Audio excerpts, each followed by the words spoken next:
Welcome back to My Time to Fly. It's that time of year again. Time for the plane to go into annual. Actually, our annual was due the end of May. And like the perfect procrastinator that I am, we delivered the plane to Todd over at T&J Aviation on May 31st. Way to stretch it to the last minute.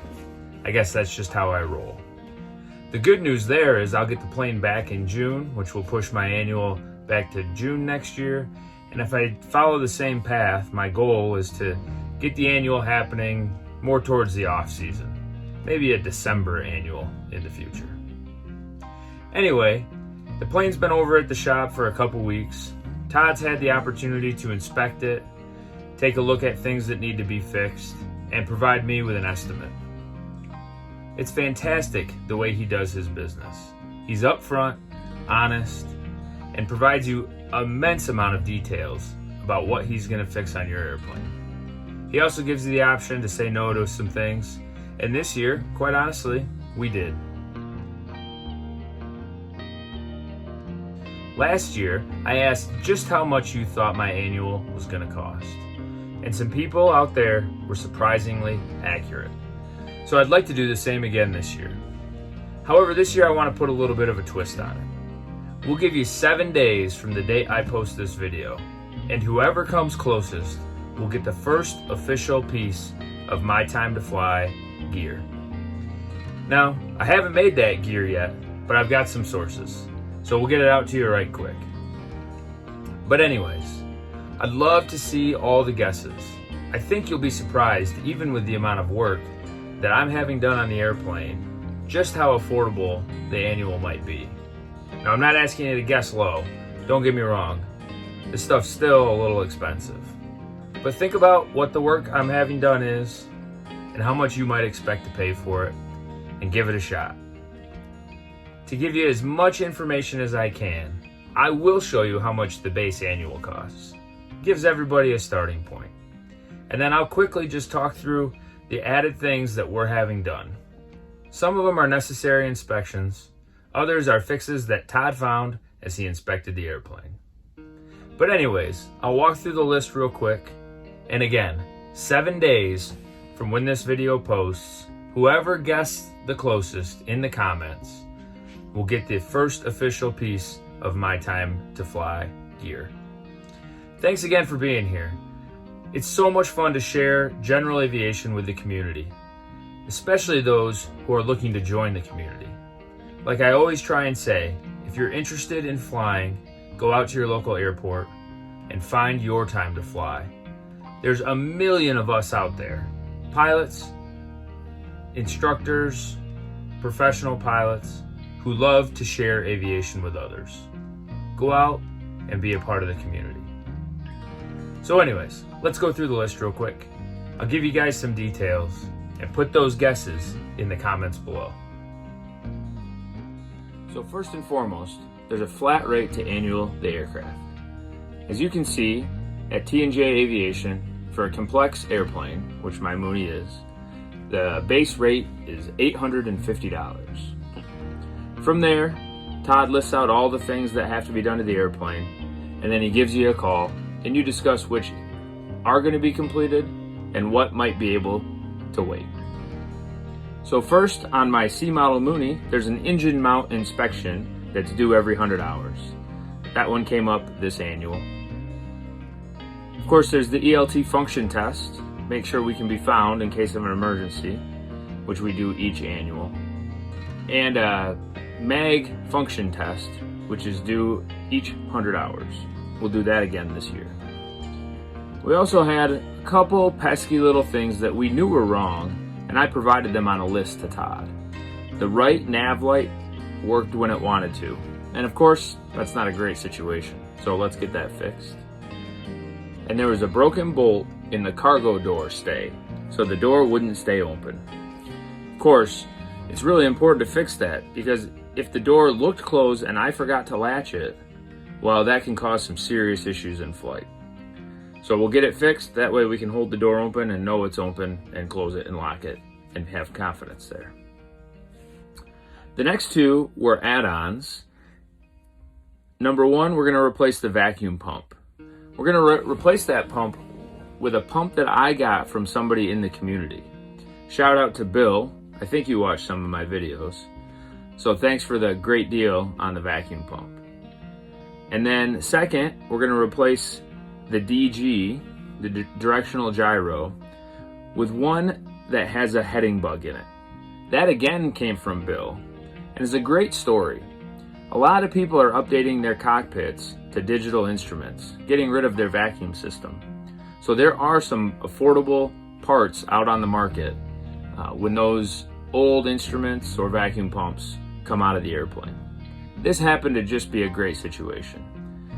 Bill knew the pump that he got out of his airplane was almost brand new and was actually installed previously by the same mechanic. So we have a lot of confidence in the pump going in.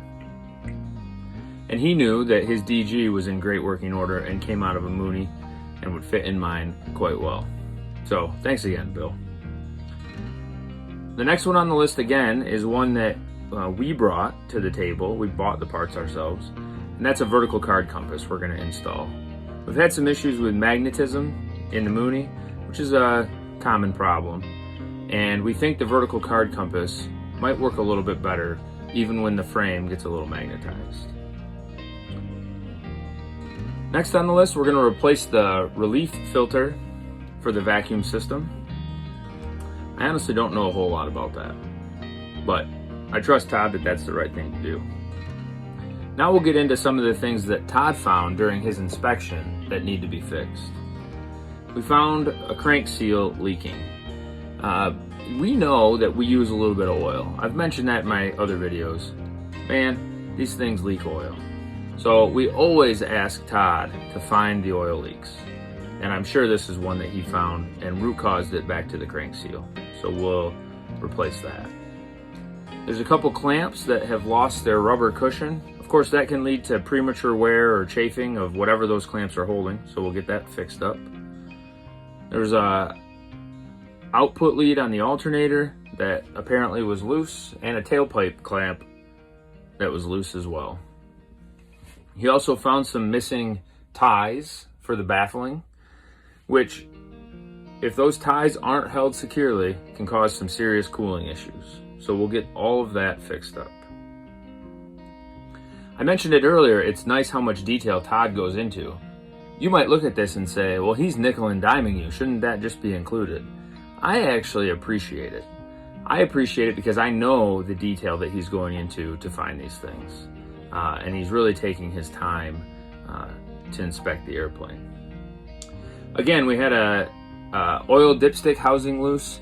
I'm sure that was a place oil was leaking from, and that's how we found it. We also found the prop governor gasket leaking. Again, that is an oil system, and I'm sure was the telltale sign was some oil coming out from around that gasket. We did have a couple small control surface issues. Most of it is just the need to adjust the stop to where the surfaces are going. So we had the right side aileron that wasn't hitting the stop. We'll adjust the stop to the end of that travel. And then we had flaps that weren't hitting the up stops. Again, we'll adjust those stops to the flap travel. There was also a push-pull rod that was interfering with the belly cover, probably not allowing that cover to close all the way. Now here's where we made a decision to not fix something. You'll see this line item, right outboard leading edge damaged. It is. There's a decent sized dent right on the wingtip on our right wing. Perhaps a little hanger rash. It was there when we bought the plane, and it's gonna stay there till I can paint the plane. Quite honestly, the plane flies so straight that I'm a little nervous to even fix it for fear that the plane might not fly so straight. So anyways, I do hope to paint the plane at some point in its future, and we'll make sure to fix up that wing when we go to do it. But for now, there's no structural damage, there's no cracks. We feel confident it will be just fine. The next one on the list is the fuel selector fittings had developed a little bit of a leak. Now, in a wet wing Mooney, I tend to smell a little fuel almost all the time. Maybe not in flight, but certainly when I open the door to the plane for the first time in a while. Now, it's great that he found this leak and is going to fix it. Although I will say I get a little nervous because I've heard of many accidents happening after debris was left in the fuel selector. So I will cautiously fly the airplane for some time and really pay attention during tank changes, that's for sure. Again, I trust the mechanics working on the plane, but I always live in the world of trust but verify. The final two pieces were just really cleanup items around the airplane. There was a grommet for the flap release cable that was worn, and we'll replace that. And then the last line item is just to spend some time making sure that zip ties are cleaned up around the engine. And I think the goal is to get those zip ties off of the engine mount to take away stresses. So that's all of the line items on the annual. But also throw up a list of parts that will be used to complete the annual. Just a reminder, you'll notice the DG, the new DG, and the new vacuum pump, and the new vertical card compass are not listed on the parts list. This is again because we provided it as owners. They were materials that we were sourcing prior to the annual. I did make sure with Todd before scheduling the annual that he would be willing to do that work. I know some people don't like to do work with parts sourced by owners. But again, it's all about having a relationship with your provider. So anyways, study this stuff a little bit. Throw a guess down in the comments of just how much you think this is gonna cost between parts and labor. And in 7 days from the day this video posts, I'll make sure to find who's closest and pick the winner. I most certainly wouldn't do this without the support of each and every one of you. I love the comments. I love the back and forth. I love being able to inspire people. And likewise, I've been inspired by many of you. Thanks again for being here. We'll see you guys real soon.